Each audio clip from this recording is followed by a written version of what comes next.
आज भारतीय जनता पार्टी की स्थापना को 43 वर्ष पूरे हो चुके हैं। यानी आज भारतीय जनता पार्टी का जन्मदिन है, उनका स्थापना दिवस है। इसलिए आज इस मौके पर हम बीजेपी की सक्सेस स्टोरी का एक ब्लैक एंड व्हाइट विश्लेषण करेंगे और आपको बताएंगे कि अगर इसे एक केस स्टडी बनाकर मैनेजमेंट के छात्रों को कभी पढ़ाया जाए तो पता चलेगा कि इसमें सफलता के कौन कौन से सूत्र छिपे हुए हैं। लेकिन सबसे पहले आपको यह बताते हैं कि इस मौके पर आज प्रधानमंत्री नरेंद्र मोदी ने 3 बहुत महत्वपूर्ण बातें कौन सी कही है। पहली बात, उन्होंने भगवान हनुमान का जिक्र करते हुए कहा कि जिस तरह राक्षसों से युद्ध लड़ते समय भगवान हनुमान को काफी कठोर होना पड़ा था, ठीक उसी तरह से आज बीजेपी भ्रष्टाचार और परिवारवाद के राक्षस से लड़ने के लिए कठोर और संकल्पबद्ध है। और ये बात इसलिए भी ज्यादा मायने रखती है क्योंकि आज ही हनुमान जयंती भी है। दूसरी बात उन्होंने कही, उन्होंने बीजेपी नेताओं और कार्यकर्ताओं को यह बताया कि जब बीजेपी अपनी स्थापना के 50 वर्ष पूरा करेगी तो उसका नया विजन क्या होगा। और तीसरी बात उन्होंने ये कही कि बीजेपी सिर्फ एक राजनीतिक पार्टी नहीं है, बल्कि बीजेपी उस राजनीतिक व्यवस्था का नाम है जो सिद्धांतों और विचारधारा के मूल्यों के आधार पर तैयार हुई है। जब हनुमान जी को राक्षसों का सामना करना पड़ा तो वो उतने ही कठोर भी हो गए थे। इसी तरह जब भ्रष्टाचार की बात आती है, परिवारवाद की बात आती है,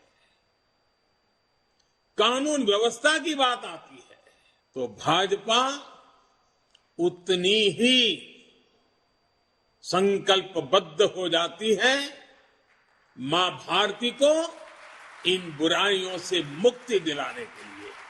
कठोर होना पड़े तो कठोर भी होती है। हमें भविष्य के हिसाब से भी अपनी पार्टी को निरंतर विकास करने की, विकसित करने की, सामर्थ्य बढ़ाने की कोशिश कभी भी रुकने नहीं देना है। हम पहले भी करते आए हैं, आगे अब जरा और गति से करना होगा। 6-7 वर्ष बाद मैं सभी कार्यकर्ताओं से आग्रह करता हूं, 6-7 वर्ष बाद भारतीय जनता पार्टी के 50 वर्ष पूरे होंगे। जब भाजपा के 50 वर्ष पूरे हो, उस समय पार्टी का व्याप कितना होगा, स्वरूप कैसा होगा, हमारे लक्ष्य क्या होंगे, ये हमें अभी से तय करना होगा। बीजेपी की स्थापना आज से 43 वर्ष पहले 6 अप्रैल 1980 को हुई थी और उस समय पूर्व प्रधानमंत्री अटल बिहारी वाजपेयी और लाल कृष्ण आडवाणी ने भारतीय जनता पार्टी का गठन किया था और बीजेपी ने अपना लोकसभा चुनाव 1984 में लड़ा था पहला, और तब इन चुनावों में उसे केवल 2 लोकसभा की सीटें मिली थी। लेकिन आज उसी बीजेपी के पास देश की लोकसभा में 303 सीटें हैं, यानी 2 सीटों से 303 सीटों का यह सफर है।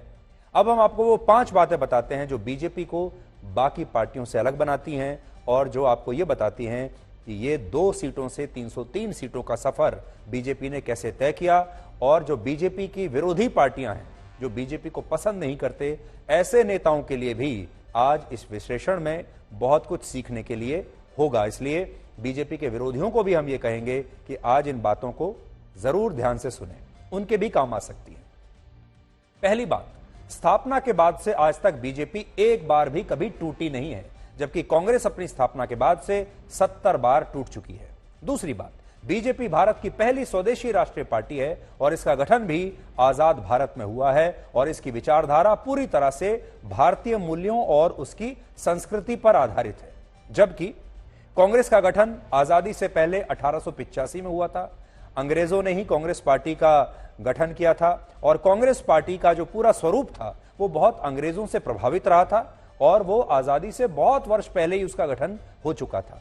हमारे देश में 3 राष्ट्रीय पार्टियां मानी जाती हैं अगर आप देखें तो, एक कांग्रेस, दूसरी बीजेपी और तीसरी कम्युनिस्ट।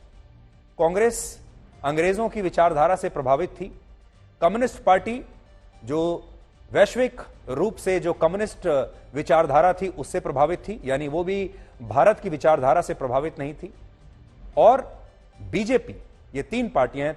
बीजेपी आजाद भारत में उसका गठन हुआ और पहली ऐसी पार्टी है जिसे आप इंडिजिनस कह सकते हैं, यानी जो पूरी तरह से भारतीय मूल्यों पर आधारित और भारतीय विचारधारा पर आधारित पार्टी है। तीसरी बात, बीजेपी एक ऐसी पार्टी है जो परिवारवाद से बहुत दूर रहती है और यह कांग्रेस और बीजेपी में एक बहुत बड़ा अंतर है। बीजेपी में आप यह नहीं देखेंगे कि जो आज बीजेपी अध्यक्ष है उसका बेटा अगली बार अध्यक्ष बन जाएगा, या आज जो प्रधानमंत्री है उसके परिवार का कोई और व्यक्ति अगली बार प्रधानमंत्री बन जाएगा और एक ही परिवार के लोग प्रधानमंत्री बनते रहेंगे और अध्यक्ष भी बनते रहेंगे। चौथी बात, बीजेपी भारत की पहली ऐसी पार्टी भी है जिसकी राजनीति पारंपरिक राजनीति से अलग है। पारंपरिक राजनीति जो बात मानी जाती थी वो होती थी वो मुद्दे जिनसे चुनाव जीते जा सके, वो राष्ट्रीय मुद्दे हों या ना हों। बड़ी बात यह होती थी कि ऐसे मुद्दे जिनसे चुनाव आप जीत सकें, जैसे तुष्टीकरण का मुद्दा, जैसे धर्म के कार्ड को खेलने का मुद्दा, जैसे अल्पसंख्यकों के साथ उन्हें चुनाव में इस्तेमाल करने का मुद्दा। लेकिन बीजेपी ने बिल्कुल नई तरह की राजनीति की शुरुआत की। बीजेपी ने जो मुद्दे उठाए शुरुआत में वो कौन से थे? देखिए, उन्होंने राम मंदिर का मुद्दा उठाया, उन्होंने धारा 370 का मुद्दा जम्मू कश्मीर का उठाया, उन्होंने यूनिफॉर्म सिविल कोड का मुद्दा उठाया।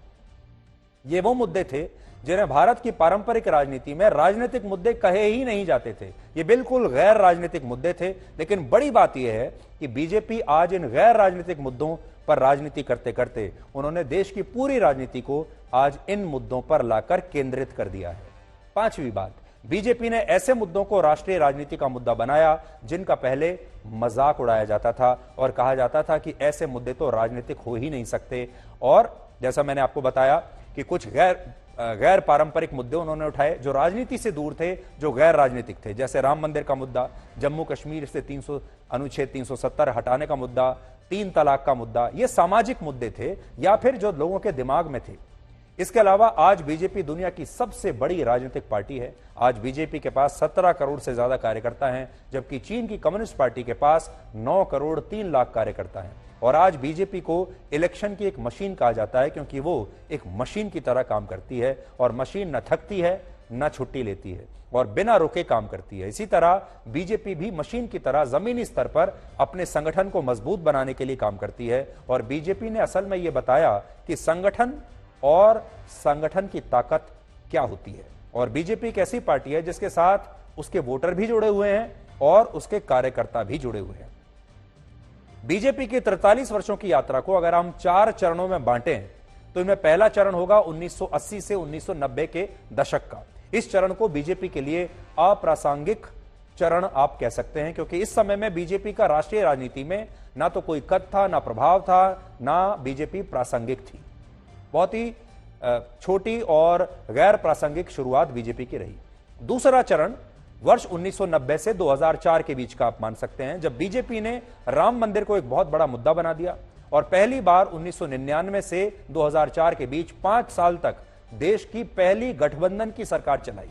यह रिकॉर्ड था और यह वो समय था जब बीजेपी ने अपने आप को कंसोलिडेट किया, सरकार तक पहुंच गई, लेकिन एक सीमा तक जाकर फंस गई। तीसरा चरण 2004 से 2014 के बीच का लगा सकते हैं आप, या 2010 के बीच का, जब बीजेपी 2 लोकसभा चुनाव हारी और लगातार विपक्ष में रही। और जैसा मैंने आपको बताया, यह वो चरण था जब बीजेपी 150 सीटों के आसपास फंस कर रह गई, 130-140 सीटों के आसपास फंस कर रह गई, उससे ज्यादा ऊपर नहीं जाती थी। और लोगों को लगा कि बीजेपी अब अपनी पीक तक पहुंच चुकी है, अब इसके आगे कोई गुंजाइश नहीं, इसके आगे नहीं बढ़ पाएगी। और चौथे चरण को आप 2010 से अब तक का चरण मान सकते हैं।